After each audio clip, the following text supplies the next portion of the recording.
Sme na vulkanickom kráteri a kúpili sme si lokálnu čiernu zmrzlinu. Chutí ako zmrzlina.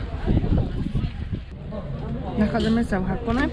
Odviezli sme sa najprv zubačkou, potom lanovkou. Kúpili sme si v takomto krásnom obale, takéto krásnej taštičke, miestnu špecialitu. Strašne tu fúka. Miestnou špecialitou sú lala, čierne vajíčka, sú ešte horúce. Prečo sú tieto vajíčka čierne? Pretože ich oni varia v tejto sírovej vode, ktorú tu majú a do ktorej sa chodívajú kúpať, a keď sa uvarí vajco v takej vode, no tak nám počernie. Čiže je ešte teplo, čerstvé, skúsime si ho dať. Najprv si ho pekne ošúpkame. 4 vajíčka nás vyšli na 680 jenov. Logicky k tomu chvála Bohu dali aj sol, takže dáme si k tomu aj pekne sol. Dosť sú horúce, to znamená, že isto budú čerstvé.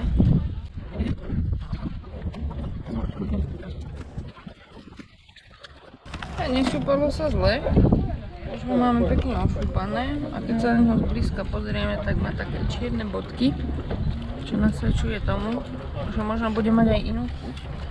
Čiže tu sme dostali sol, dáme si sol.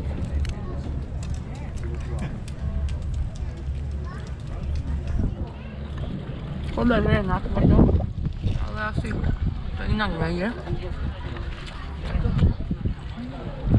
Chutí ako normálne vajíčko, ale trochu viac sa necíti tú síru, najmä v tom bielku.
Nachádzame sa v 400 rokov starom čajovom dome, takzvaným Čaja, ktorý tu bol už v Edo perióde a je to na steske, ktorá je tiež zachovala z tejto doby. Objednali sme si tu 3 veci. Prvé je amazake. Amazake môže byť studený alebo teplý nápoj, ktorý je, ak som to správne pochopila, napúčaná vo vode rýža, uvarená, predtým než sa dá kvasiť a bude z nej sake, čiže toto je nealkoholický nápoj a mal by byť sladký. Máme horúcu verziu.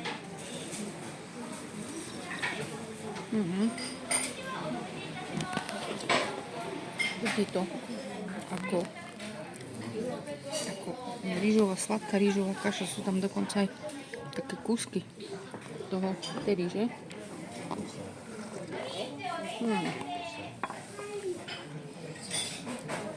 Je to dobré.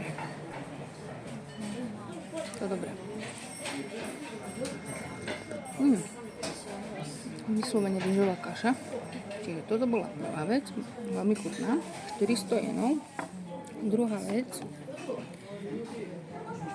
sú opečené moči, ktoré tu podávajú v 3 verziách.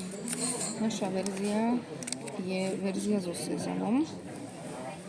Máme tu 2 kúsky moči, tie tuším stali 450 jenov. Vyzerá to jak mak, ale bude to určite ten sezam. Toto sa nám spojili. To budeme jesť. Tam je nám k tomu aj nejakú asi slivku nakladanú. Alebo niečo nakladané. Ochutnáme niečo nakladané. Tak toto vyzerá, niečo nakladané. Reďkovka. Reďkovka naložená niečom slanom. Ja to spravím asi tak, že ja to takto nejak odčvahnem. Či? Asi nie. No. Som si z toho odputla. Je to sladké. Je to sladké, ale zároveň aj slané. Si k tomu ešte raz tú reďkovku. Reďkovka je zaujímavý výber, lebo tá je vyslovene slaná. Ale nám sa to nebije. Je to upražený. Sezame tu máme dobrý. A ak by som si mala tipnúť, tá posypka ešte pozostáva aj z upraženého sojového prášku. To gumak je z toho. Ťažko sa to je, ale je to veľmi chutné. No.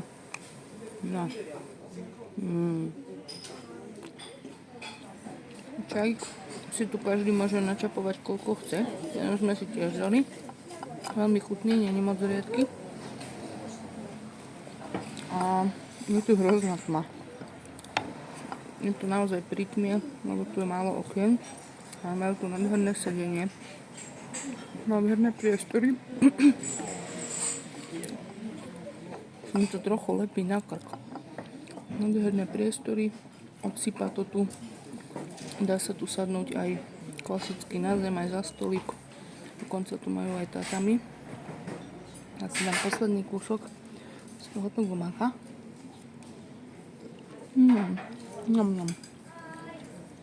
Vynikajúce.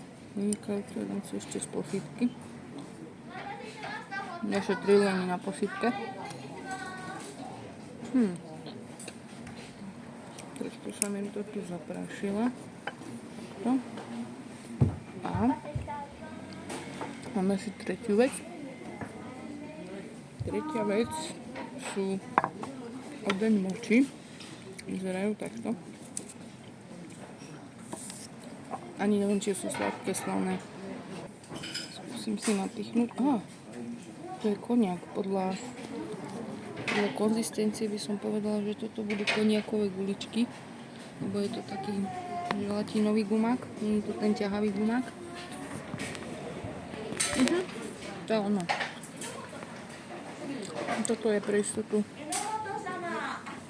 kyslé, sladké aj slané. Z čoho to je? Netuším, ale je to nejaký slabo dosladený lekvár. Konzistencia tohto je taká vyslovene gumaková. Také jak želatinové guličky. Podľa tých bodiek čiernych to je jasné. Takže to je ten koniak. Ja si skúsim nabrať takto z toho lekváru viacej. Ukážeme si, ako to vyzerá aj z vrchu.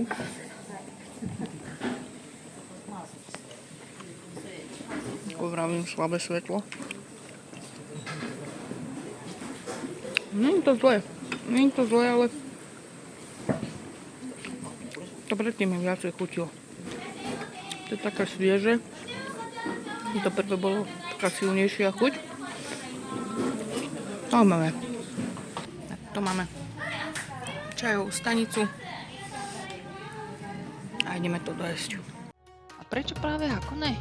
Je tu krásne horské kúpeľné mesto, ktoré navštevujú rovnako zahraniční turisti ako miestni. Dá sa tu kúpiť špeciálny turistický pas na 2 dní na lanovky a vláčky.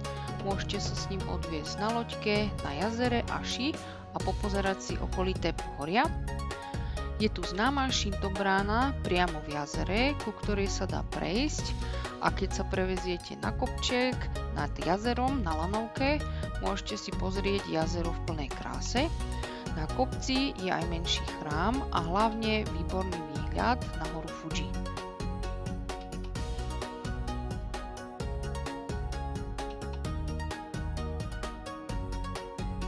Dá sa tu kúpiť všeličo, napríklad pekné suveníry, popozerať si miestne farebné jašteričky. Ak ste ochotní pochodiť trochu viac, môžete ísť aj k vodopádom.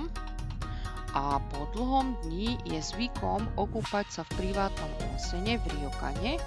Ryokan je tradičný japonský hotel s tatami izbami, s futónmi, často s vlastným onsenom, čiže privátnymi kúpeľmi a so servírovaním kaiseki večere, ale nie je to lacné.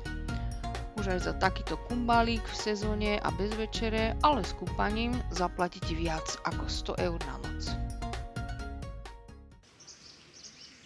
ありがとう。またね。